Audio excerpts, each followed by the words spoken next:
At noon, my phone buzzed. It was a message from my son. A single photo of my 1967 Mustang followed by one word in bold letters: sold. By dusk, I walked into the garage and froze. The bay that had once echoed with her engine sat empty, the silence cutting deeper than any blade.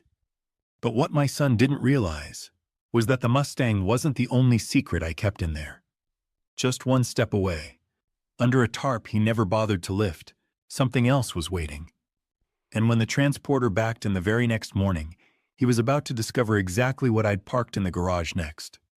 If you enjoy stories where age, patience, and quiet wisdom turn into unexpected payback, then take a moment to subscribe. And while you're here, tell me where you're listening from. I'll pour the coffee, and we'll keep going. I've always believed a man's garage tells the real story of his life.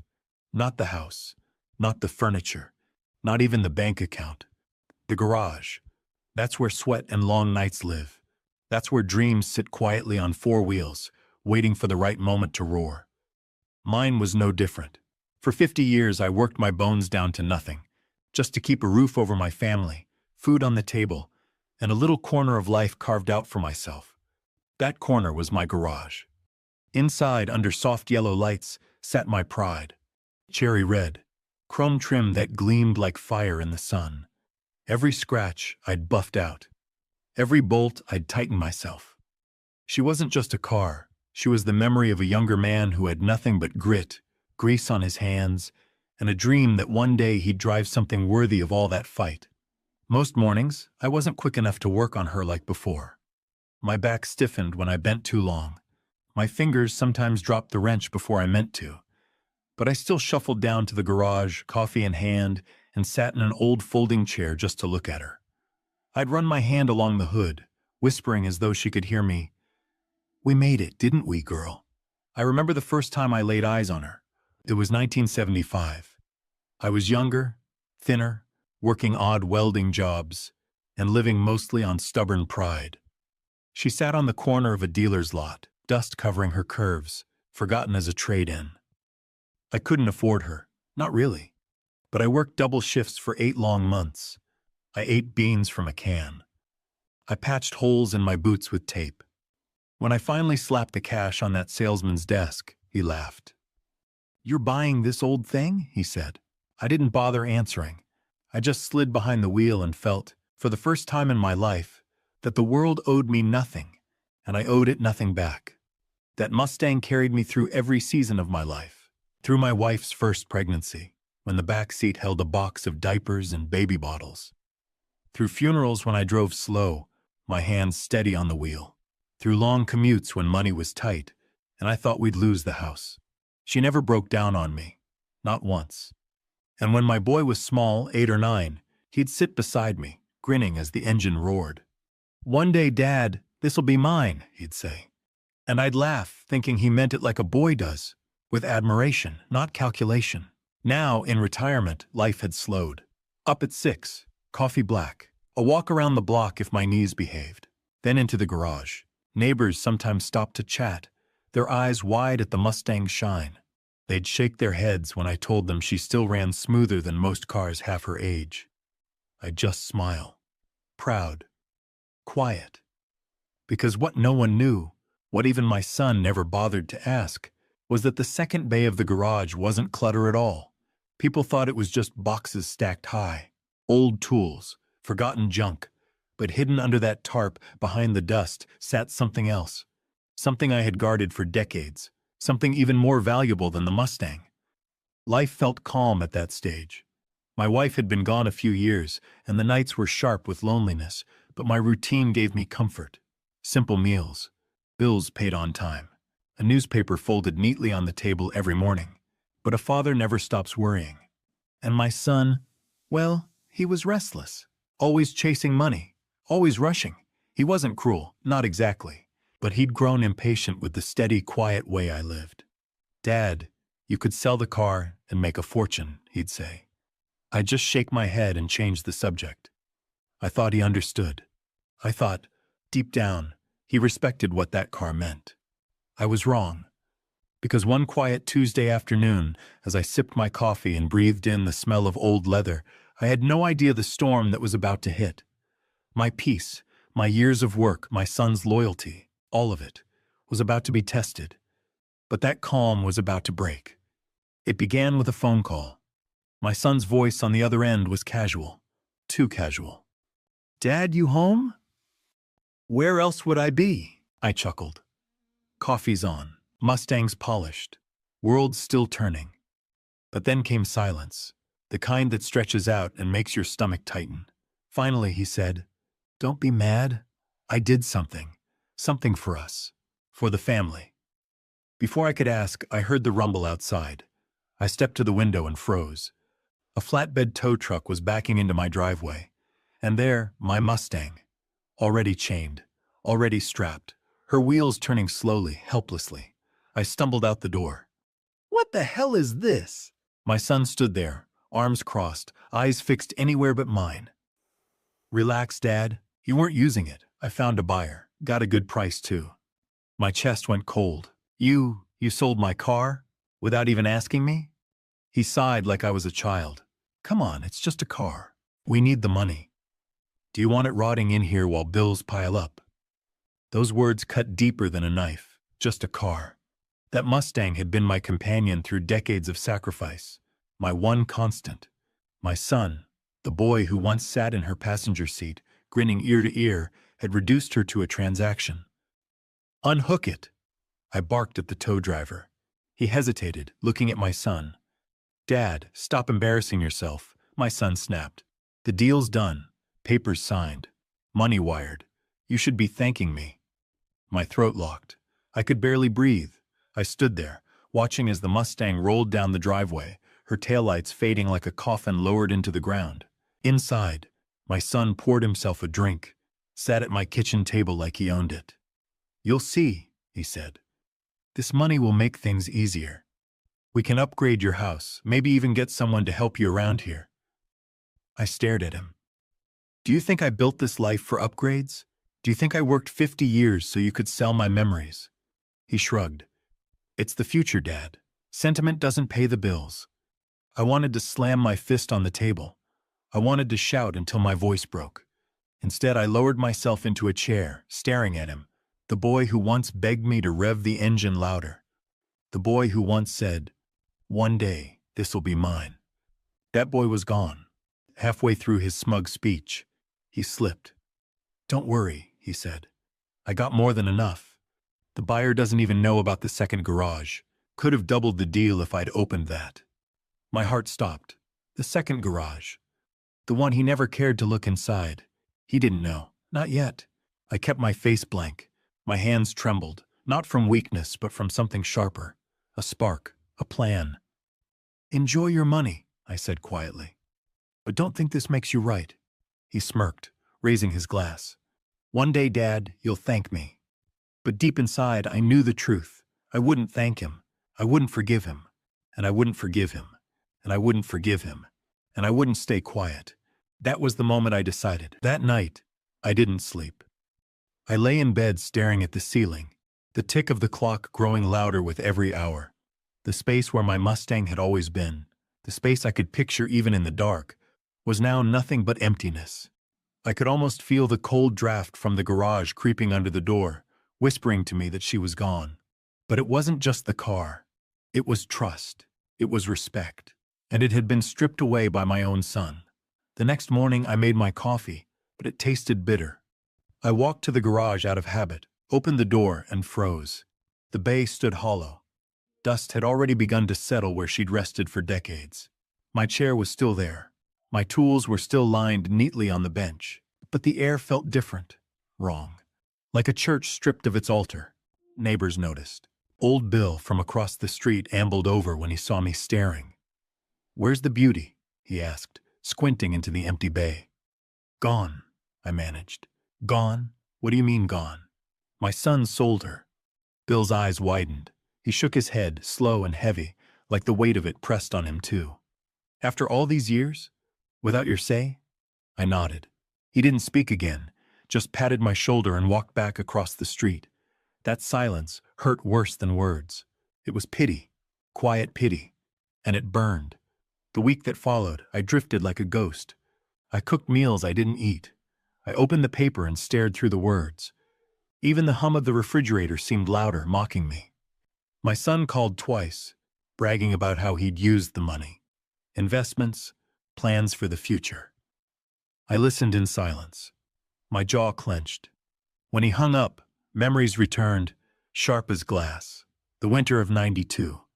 The furnace broke in the middle of a blizzard. My boy was 12, coughing under blankets. I spent the night in that garage, tearing apart an old heater to rig heat back into the house. My fingers bled. My lungs burned. But by dawn, the house was warm again. Or the summer he wrecked his bike. He was 17. I stayed in the hospital waiting room for 2 nights straight, watching over him, whispering promises that nothing bad would touch him while I still drew breath. All those sacrifices. And now, he had traded away my sacrifices for cash. The loneliness deepened. I stopped answering calls from friends. I avoided the garage altogether, until one evening, after another restless day, I forced myself to open the second bay. The place he had never bothered to peek into. I pulled the tarp back slowly, as though unveiling a secret I had almost forgotten myself. And there she was, a 1955 Porsche 356 Speedster, silver paint gleaming even under the dust, every curve restored by my own hands, piece by piece, over 20 long years. Hardly anyone knew about her, not even my son. I sat in the driver's seat, my hand firm on the wheel, and something swelled in my chest. Not just pride, something sharper. If my son believed the Mustang was all I had, he was about to learn how wrong he was. He had stolen my past, but I still held my future. That night, with the house wrapped in silence and moonlight spilling across the garage floor, I whispered to myself, I've stayed silent long enough. And in that moment, I began to think, very carefully. When you've lived long enough, you learn that patience is sharper than any blade. My son thought he had cut me deep when he sold the Mustang, but he had no idea I'd been sharpening something much quieter, much stronger for decades. That silver Porsche under the tarp, it wasn't just a car. It was leverage. It was proof. It was a story waiting for the right moment to be told. The first thing I did was nothing. Silence is powerful. He expected me to fight, to beg for the Mustang back, to rage like a man cornered. Instead, I gave him calm. I let him brag about his smart investments, about his plans for the future. I even nodded as if I agreed, but inside I was weaving threads he couldn't see. I began with paperwork. Years earlier, after my wife passed, I had quietly rewritten my will. Certain things were moved into a trust, things my son didn't know how to read between the lines. On paper, the Porsche looked like nothing more than tools and assorted storage. To him, it was clutter. To me, it was a crown jewel hiding in plain sight. Next came phone calls. Bill from across the street still had collector friends. And Marty, he had once worked in appraisals. Together, they helped me confirm what I already knew. The Speedster was worth more than the Mustang. Far more. Especially restored, and especially because no one had known it was there. That knowledge lit a fire in me. This wasn't about money. It was about respect, and I intended to show my son just how little he understood me. One afternoon, I called him. Come by this weekend, I said. We'll talk about the future. He sounded smug. Finally seeing sense, Dad. Something like that, I replied. In the days leading up to it, I polished the Porsche until she gleamed like liquid moonlight. I folded the tarp neatly in the corner, where his eyes couldn't miss it. I even parked her outside for a few minutes, just long enough for the neighbors to see, just long enough for whispers to spread. By the time my son pulled up on Saturday, people already suspected I'd been hiding something. He walked into the garage, and his jaw nearly hit the floor. "What the hell is this?" he stammered. I leaned against the hood. "This? Just something I've been tinkering with." "Dad, this is a fortune." He circled the car, hands shaking with greed. "Why didn't you tell me?" I shrugged. "Not everything is yours to know." He rubbed his palms together. His eyes gleamed. "We can sell this. Between this and the Mustang, we'd be set." I cut him off, my voice steady. "You sold the Mustang without asking. That was your mistake. This one, You won't touch. Not now. Not ever. His grin faltered. Don't be stubborn. You can't drive it much anymore. What's the point of keeping it locked away? I looked him dead in the eye. Respect, son. That's the point. Something you don't seem to understand. He laughed bitterly. Respect doesn't pay bills. But betrayal, I said softly, leaning closer, costs more than you can imagine. He didn't understand then, but he would. Over the next few weeks, I laid the groundwork. I arranged for the Porsche to be displayed at a private auction, not to sell, but to showcase, to let the right people see it, to let word spread, and most importantly, to let my son realize just how far out of his depth he was.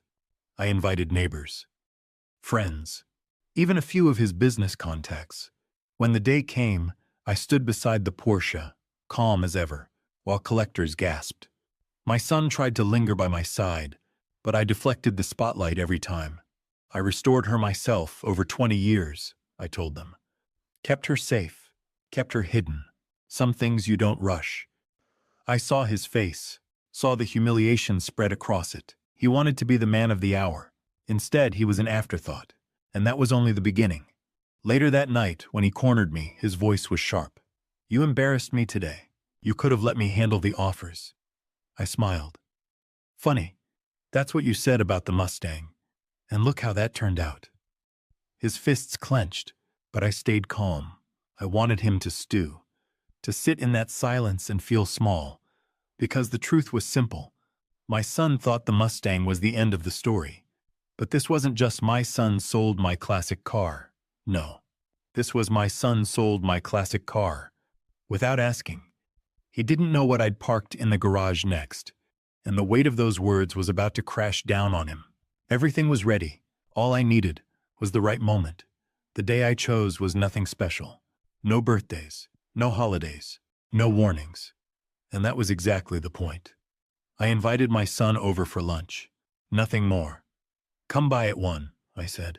We'll talk about the house. He arrived sharp, slick shoes, cologne too strong, that grin plastered on his face. The grin of a man who thought he was winning. He stepped into the kitchen and immediately glanced toward the garage, like a thief checking if the treasure was still there. He wanted the Porsche. Dad, he started, not even bothering with hello. Are you serious? You showed that car at a collector's event? Do you know how small you made me look? I poured him coffee, my hand steady, my voice steady. Sit down, I said. Bill's coming over, Marty too. And so is the buyer of the Mustang. His smile cracked. What buyer? You'll see, I told him.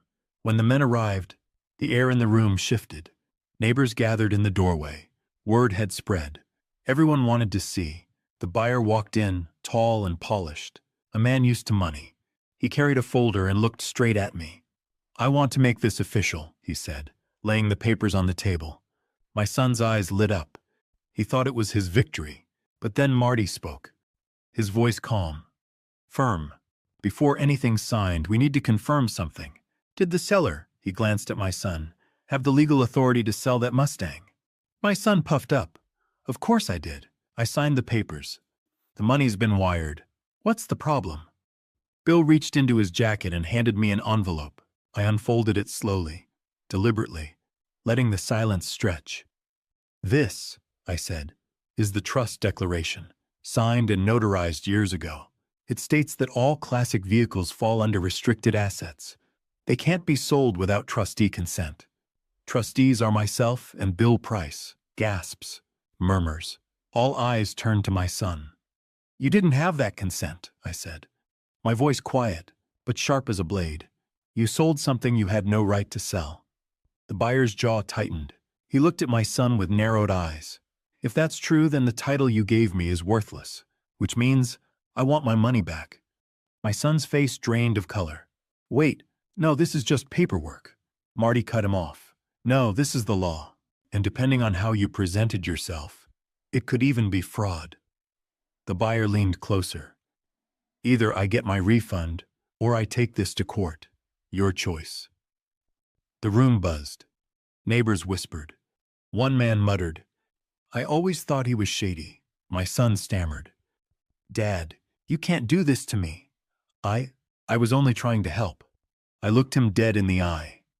Help, you sold my memories, my sacrifices, without even asking. That's not help. That's betrayal. His hands shook. He looked around, but no one came to his defense. Not his neighbors, not his so-called friends. And then the final blow. I slid another envelope across the table. My will. Updated. Sealed. I've made sure the things that matter will go to people who respect them. Not squander them. Not sell them. Respect them. He didn't touch the envelope. He couldn't. The buyer snapped his folder shut and stood. I'll expect the refund. With that, he left. The crowd followed, their whispers trailing behind them. And my son? He just sat there, small under the kitchen lights, stripped of the power he thought he held. I didn't raise my voice. I didn't slam my fists. I didn't need to. The truth, the law, and his own greed had done the work for me. Later, when the house was quiet again, I walked into the garage. The silver Porsche caught the late afternoon sun, her paint glowing like liquid fire. I ran my hand along the hood, slow and steady. The Mustang would return. I knew that. But even before she did, I had something back that mattered more than any car. Dignity. And as I stood there in the silence, with the smell of oil and leather thick in the air, I felt something I hadn't felt in weeks. Freedom. And in that silence, I finally felt free. There's a quiet that comes after a storm. Not the uneasy silence before thunder, but the deep, steady calm that tells you it's over. That's what I felt when the Mustang came home. That's what I felt when my son walked away that day. Smaller, humbled, changed. People sometimes ask me if I regret it. If I regret making my son face that humiliation. But here's the truth. I didn't humiliate him. His own choices did. Selling my Mustang without asking wasn't about a car. It was about respect. It was about trust. And when you break those things, the consequences will find you, one way or another. The title of this story was right all along. My son sold my classic car without asking. He didn't know what I'd parked in the garage next. That silver Porsche wasn't just a secret. It was a reminder that patience has power, that dignity has weight, and that sometimes silence can roar louder than an engine ever could. I didn't seek revenge in anger. I sought balance. My son needed to learn that shortcuts collapse under their own weight, that greed burns itself out, and that even an old man with aching bones still has wisdom, still has strength, and still knows how to stand tall when it matters most. When the Mustang was returned, I polished her hood again, ran my hand along the metal, and whispered the same words I always had. We made it, didn't we, girl? My son and I, we don't speak much now. Maybe one day we will. Maybe one day he'll understand what that day truly meant. But until then, I carry one lesson clear in my heart. Respect is worth more than money. Patience is stronger than pride, and quiet dignity will always outlast betrayal. Would you have handled it the same way I did? I'd love to hear your thoughts below. And if you enjoy stories where quiet wisdom finds its voice, don't forget to subscribe for more.